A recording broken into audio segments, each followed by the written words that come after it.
मिनश्शैतानिर्रजीम बिस्मिल्लाहिर्रहमानिर्रहीम।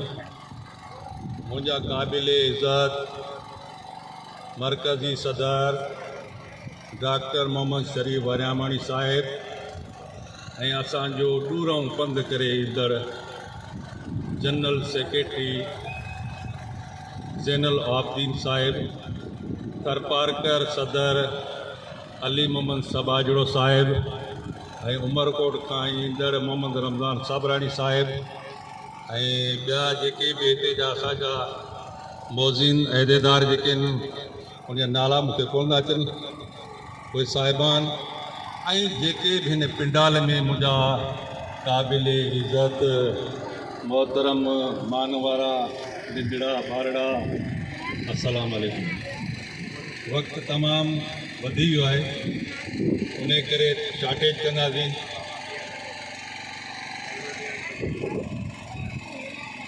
सदा सूर न हूंदा वेंदा गुंदर गुज़री, ओखायूं अब्दुल लतीफ़ चए फ़र्क़ ख़ातिर कोन, चङा इहे चवनि तब दर न छॾिजे दोस्त जो।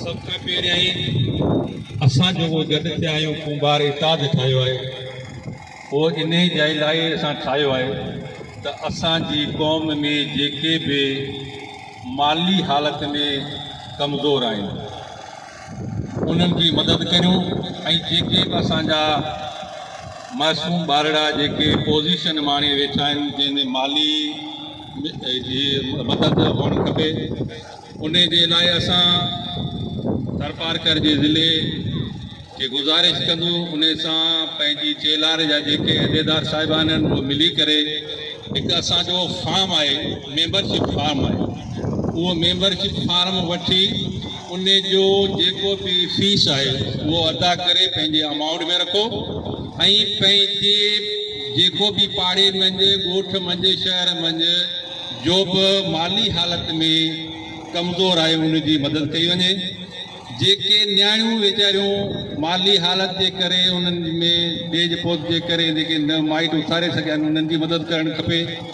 जेके ॿारड़ा ज़हनी आहिनि ऐं पढ़ाई जे ख़ातिर आहिनि ऐं उन्हनि में माली मदद न आहे, अॻिते वधी नथा सघनि, त उन्हनि जी अफोर्ड कजे।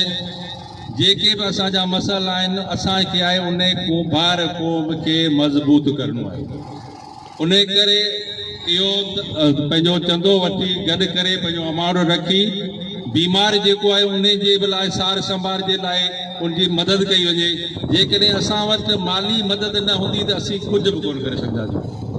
जीअं असांजे दोस्त अॻ में बि चई विया आहिनि त जीअं वण पोखंदासीं उनखे ईंदो वेंदो पाणी ॾींदो त असांजो उहो वण वॾो थी वेंदो ऐं उनजो असीं ॿूटो पोखे वेंदासीं ऐं उनजो फ़सुलु असीं खणी खाई वेंदासीं।